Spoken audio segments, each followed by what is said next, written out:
Now, can someone suggest at this point, what might you try now? Because I'm gonna clean this thing up. Make one Leo.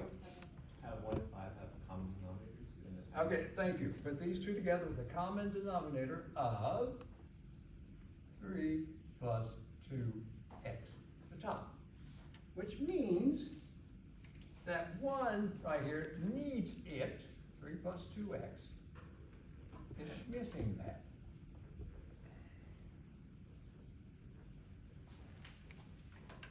Now everything's with the same denominator. True? Add them up, combine like terms, I think I see 17x. Oh boy. I think those the threes cancel up there. Is it 17x? These will cancel? Is it true? Yeah. Okay, I'm getting scared myself. Now we'll go down to the denominator, bottom part. Leo, tell the class what you're going to do down there, down here. Same thing. Same thing, thank you. Think of this as over 1. I need a common denominator of, here goes guys, 3 plus 2x again. So that means that first one is missing it, so I gotta put it in.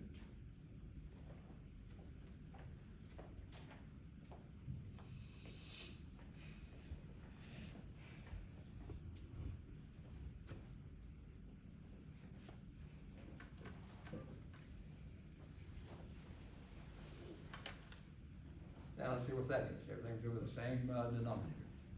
I'm going to end up with, here goes guys, I've got 15, I'll go bring it over here. 15 plus 10x. Jeez. Minus, was that a minus sign? Yeah. Jeez. Minus 10x plus 2. 10x's will cancel. Please tell me. You now see you're going to get x. Even if you take a division and do a reciprocal like I've been doing in class, you see eventually that these two are going to cancel out here. And will the 17 right there cancel out with 15 plus 2, which is 17? And does that leave that x as an answer?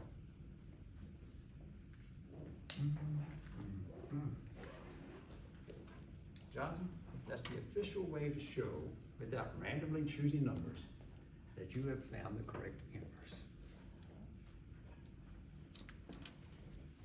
I see some looks like, whoa, these weekends are too long, Professor, we need to see you on Saturday.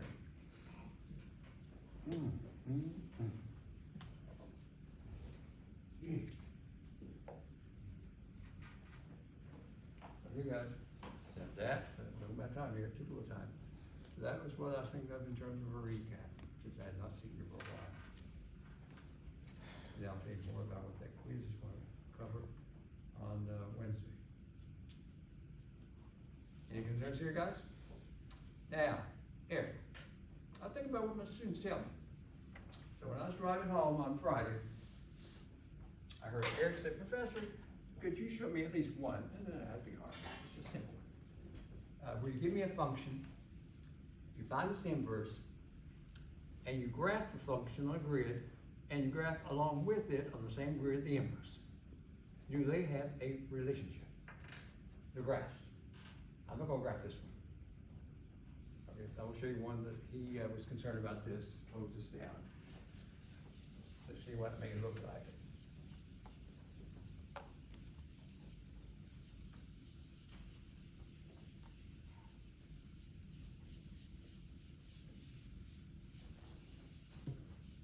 Okay, here we go. Eric, let's see if I have it written down here so I don't mess up what we did do here. Oh, I did. Here we go. Kevin? This function.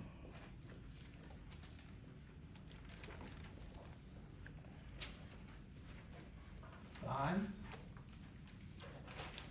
its inverse. The domain of its inverse. Range of its inverse.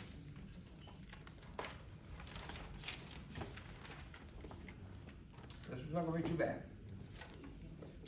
But I think some of my clever students are saying, Professor, you better add something to that given. I give you x squared plus 4. Does anyone in class visualize in your mind what that looks like as a sketch? A parabola that A won't pass. parabola the horizontal vertically line. shifted up 4. I see it right now in my mind. What should I add to the given though? A radical. Nope. Shame on you, these weekends are too long. It's not a one-to-one. Mark, why don't you come in on Saturdays? Make it a cubic. Nope, that's even worse. Those weekends are way too long. Something else. Okay, let me go ahead and grab the first one. Let me get it out of the way right now. I'm asking for the inverse. He said, Professor, you just did one. Well, here's another one. This one's not gonna be as bad, not as lengthy as that last one. And that would look like, through transformations, students are saying, Professor, no problem. It's a parabola vertically shifted up 4. And so you're gonna have this, I'll mark 4 here, a graph that looks something like that. Would you make it a restriction? Hang on. It's not the graph. Is that the graph? So what should I add in this clever class I've been bragging on with my colleagues? What should I, in this clever class, do before I jump in and start my interchanging x and y and solving for y and all that business? What should I do? You go. The horizontal axis? This graph's not 1-to-1. It does not pass, perfectly said. It does not pass the horizontal line test. We talked about horizontal line test. It doesn't pass the horizontal line test, so how on earth can I find the inverse when the restriction is the function must be what? 1-to-1, and the author of the textbook always had it on the side here. He tells you, and I'll tell you on the quiz. It is 1-to-1. I didn't tell you here. Hugo says, hold on, Professor. You can't do it until you tell me, right on the side, this function is supposed to be 1-to-1.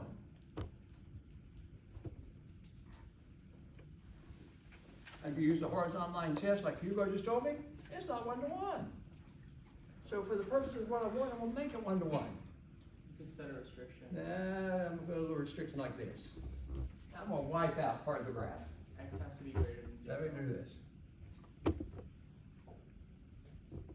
Just for the sake of what we want to do here. We're gonna stay up at 4. Now suppose I wipe out one side of the parabola. Now, is that 1-to-1? Yes. I think that's the horizontal line test, wouldn't it? Yeah, it's 1-to-1. We place that restriction up here, guys. So if this were given to me along with this, where x is greater or equal to 0, I'm happy. By the way, the piece that I wiped out is the remaining piece to the right of 0. So that's the way they would write that restriction to get that side there. X is greater than or equal to 0, or to the right of 0. I wiped out the piece to the left. So I made it 1-to-1. Like Hugo says, it's gonna be a 1-to-1 horizontal line test. Now, this one has an inverse. So how am I gonna find it? Well, I'm gonna use those 2 steps. Like step 1, interchange the x and y. Look like this.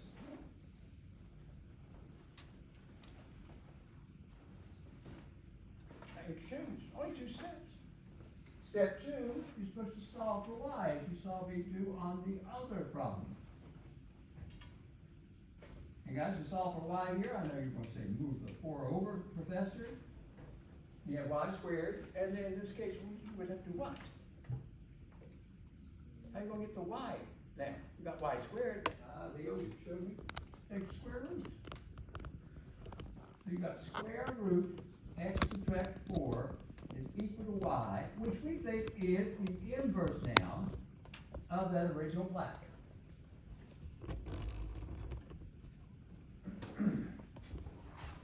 That true, guys? Now, before I jump in and check it and all that business, here we go. Oh, this is beautiful here. Here we go. Randomly, I'm going to choose some numbers, a couple numbers. The restriction is the x must be greater than or equal to 0. So it's to the right of 0, guys, randomly, I'm going to try 16. 16. If I replace x by, you try to see what I get here. Oh boy, I gotta be careful, 16 is a large number, let's put a 10. 10, if I put a 10 in there, 10 squared, 100, 100 plus 4, 104. Is that true, guys? Put a 10 in there, I get 104. When I go down to the inverse, which I think is this, turned around, now you're gonna put 104 first. 104 subtract 4 is 100. Square root of 100, 10, just turned it around. Right, just go turn all those numbers around, just randomly try one, okay? Now, that's the inverse. Now let's get the domain and the range out of the way. Okay, got the inverse, I better make that, yeah, I did, I made a stronger statement, that's the inverse. Now I need the domain on that inverse, range on that inverse. Anyone tell me either one and how would you find it? Set the radicand greater than or equal to 0. We got a radical in this case, and Eric says right quickly, since I do see a radical come up, he said, Professor, this thing's not gonna make any sense, we've had this in class before. Unless that x subtract 4 must be that type of a number, which implies this. And go bit in integral notation, go for it. X must be greater than or equal to 4. Leo, that's the domain for the inverse. What should that correspond with on the original? The range. I graph the range. Is the range short enough 4 through infinity? Does it agree with what we said down here somewhere? Right here. Is that true? Yeah. This is the domain on the inverse, and that corresponds with the range of, I actually graphed the original. That agrees with the range on the original. Now let's find the range on the inverse, which should correspond with the domain of the original. What's my domain? Is this the domain, the restriction on the x that I placed myself? Is that the restriction on the original? So that should be now the range on the inverse. It could change down here, guys. Automatically, I know the range is this. Y must be greater than root of 0. And you could put those in integral notation. Eric, after all that, thought about you.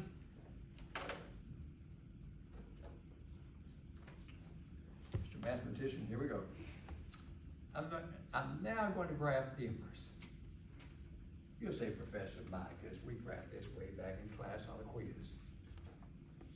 It says a square root graph, you know what a parent square root graph looks like. Horizontally shifted to the right 4. That's all it says. We want to see the graph of the inverse. Square root x minus 4, square root graph, horizontally shifted 4 to the right. Let's go 4 to the right. That says here. And you'll say, Professor, I remember what it looks like. It looks something like that. Is that sort of what a square root looks like? Mine's been horizontally shifted to the right 4. Now, I don't know how many students have been looking at the textbook. I think quite a few, I hope. Does anyone see a relationship between the black and the red graphs up here, the original function and its inverse? Is there a relationship? Put a arrow on this. Is it flipped about one of the axes? Something else. They're both going towards infinity. Something else. Beautiful. I see what's going toward infinity. Something else that I bet you did not recognize. It happens every time you graph a function and its inverse on the same grid. Parallel by some degree. Oh, not parallel. Oh, whoa. So you're saying the graph sort of look parallel? Not quite. Let me give you a hint. Give you a hint. Suppose I add something else to the grid. I'm trying to make this look as reasonable as I can. Suppose I draw this. Hang on. This line, for a reason, and name it as merely this. Oh, are they symmetrical about the origin? Is that what it is? No. So I drew in y is equal to x for a reason. When you look at the black graph and the blue graph, does it look like maybe they are symmetric with regards to that Why wasn't- green line? In other words, if you took this one, the black one, and brought it over, flipped it over, do like a transformation, flip it over, is it possible you could get the blue? Or take the blue, flip it over here, get the original? You would get that. That's your reflecting line. Always is for a function with this inverse. So that's why the linear functions. Now, look that's right, parallel. ooh, tell me again. That's why inverse linear functions look parallel, is because they're like, Yeah, I heard you use that word parallel last week, that's why I thought about you. Okay, but more than that, does it make sense? Now, can someone tell me before I close this beautiful lesson down? Why did Ranjan not, in the green, graph y is equal to x plus 2? Or y is equal to x minus 4? That would also be a straight line. I wonder why I chose y is equal to x. It's right there on the board. Greater than or equal to 0. No. no, because that's what you get when you take the inverse, it just spits out x.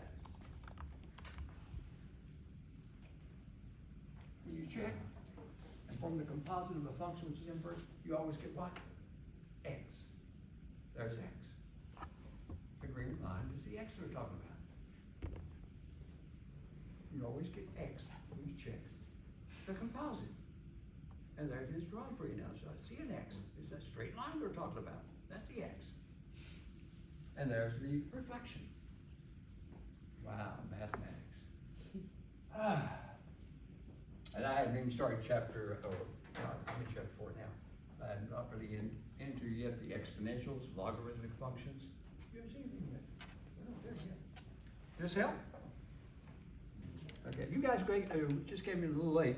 One of my students at Columbia took his first calc test. He left us just with pre-calc. In fact, I had it in class. And he left to Columbia, and he took his first calc class there. Mr. Park helped me out, because you communicate with him. And he sent us a copy of, right, that first test. Mm-hmm. So I gotta show them what a calc test looks like at a school like Columbia.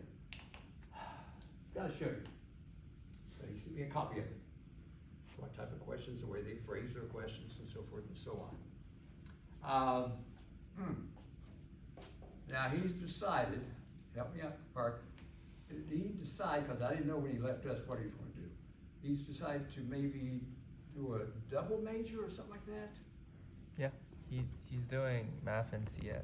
and he's doing math. Mm-hmm. And is he doing applied math? Yeah. Okay. So our students are doing it. They're making us proud out there. Yeah. Anytime I see that, that little HBO series is not on any longer, I told you one of my students had the HBO series. So when I watch this HBO show, there she is. I taught her. Wow.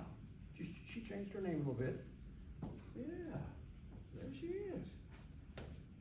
Last time I made a trip, not last time, maybe 2 months ago, when I made a trip over to Vegas, got on the plane, flew over, a little short trip. I didn't notice that one of my students was a flight attendant there. I didn't notice her until I started to get off the plane in Vegas. You know how they stand here on a flight, they stand and say goodbye to you and so forth and so on. And in Vegas, good luck. And so I was leaving and I heard my name, Mr. Beasley.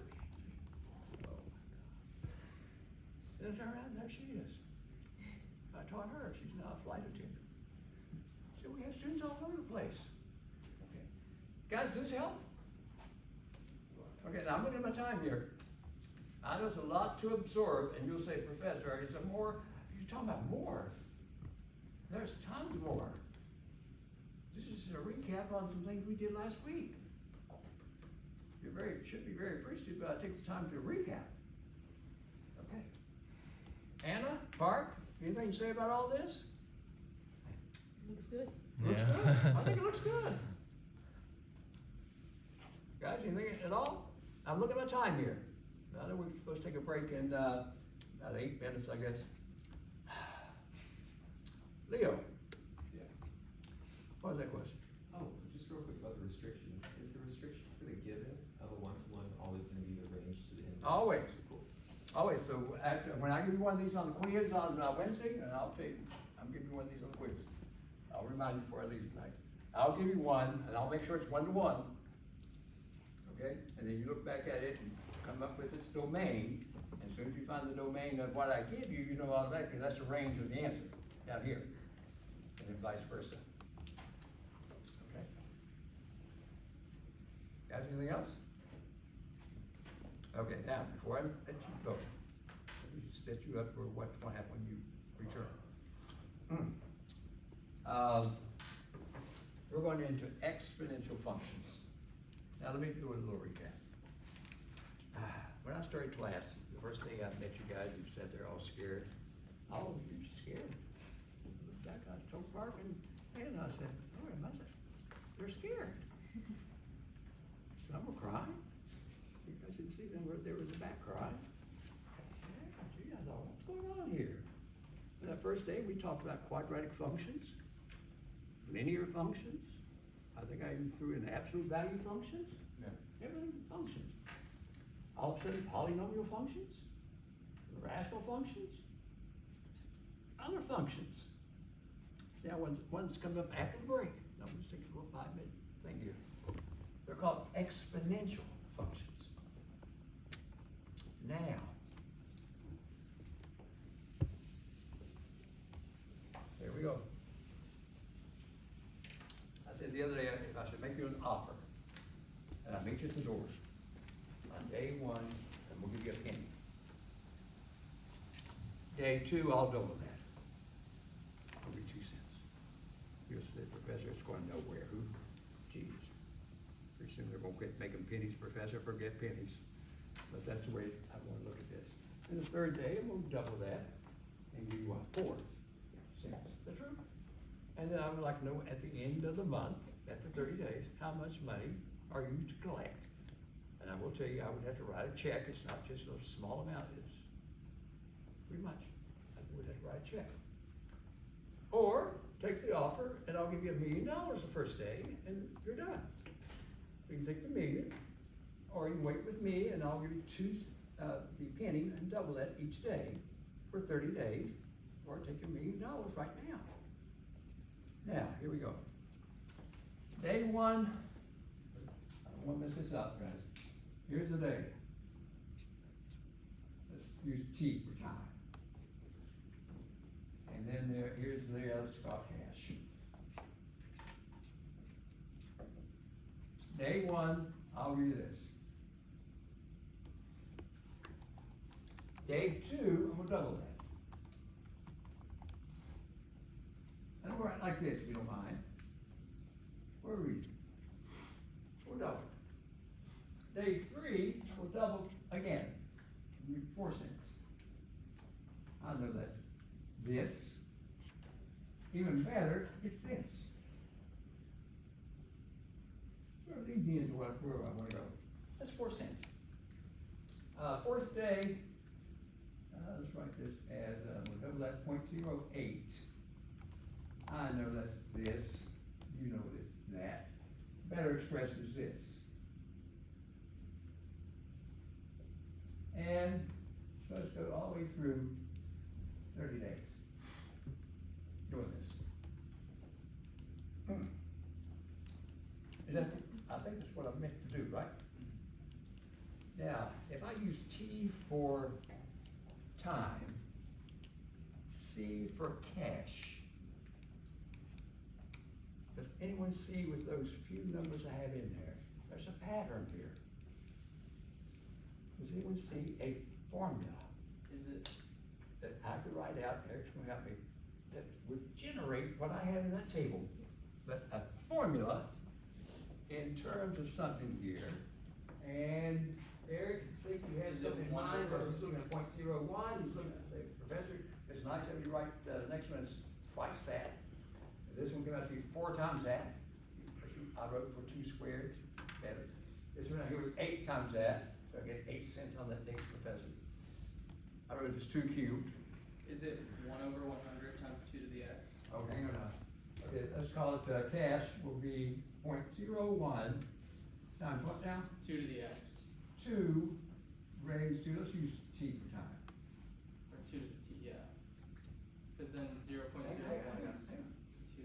test it, see if it works. So Is it on T minus day one, I replace T by one if this formula is correct. If, on the first day, when T is one, times one, replace this, do this, would I get, 0.01? No. No, so the formula's off. T minus one? Oh, who, somebody said something? T minus one?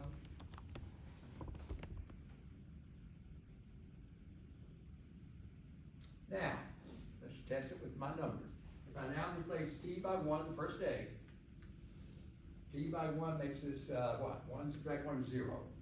And two raised to the zero is what? One. And one times 0.01, does that give you the original 0.01 I said on day one?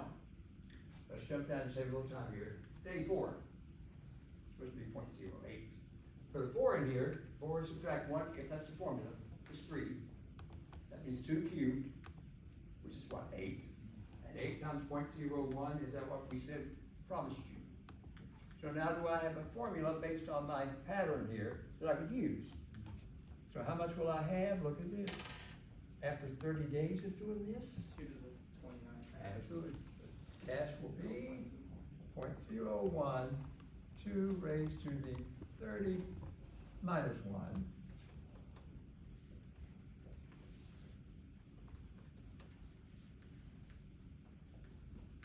Eric, you told me last week, 5.36. Whoa, $8 whoa, million. whoa. 5 point how much? Well, it'd be $5,368,709.12. And 12 cents.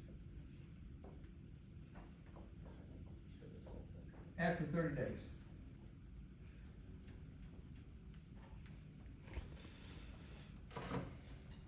That's an example of an exponential function. One that takes off like that. So if you stop by a bank, or you stop by a stockbroker, and you want to invest money, and they mention something about exponential growth, take it. Take it. Very few offer that don't use the word exponential growth. I'll grant you a guarantee if you put $1,000 in here and we'll do what you did, here's that penny. You will? You'll do it exponentially? Take my $1,000 right now. I'll do it. If you'll do this to it, banks won't let you do that. Yeah, Would it mess up your function to put the exponent part over 100, or would it be the same thing? no same thing. Yeah. Make sense, guys? Yeah. Now, before we close, I know that news, sometimes news is bad, lots of bad news these days. But anyway, when the pandemic first came out, and we were all scared to death, had masks on and all that, you guys remember all that. And, all of a sudden, everything on TV, online, everything was talking about the pandemic. And the word I kept hearing over and over and over, the growth is exponential. It's growing fast.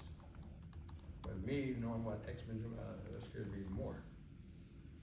It's like this penny, how fast it grew.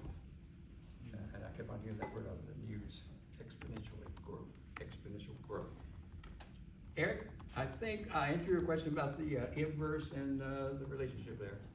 And then this is going to set me up for the break. Guys, take your 15-minute break. Okay, Kenzo,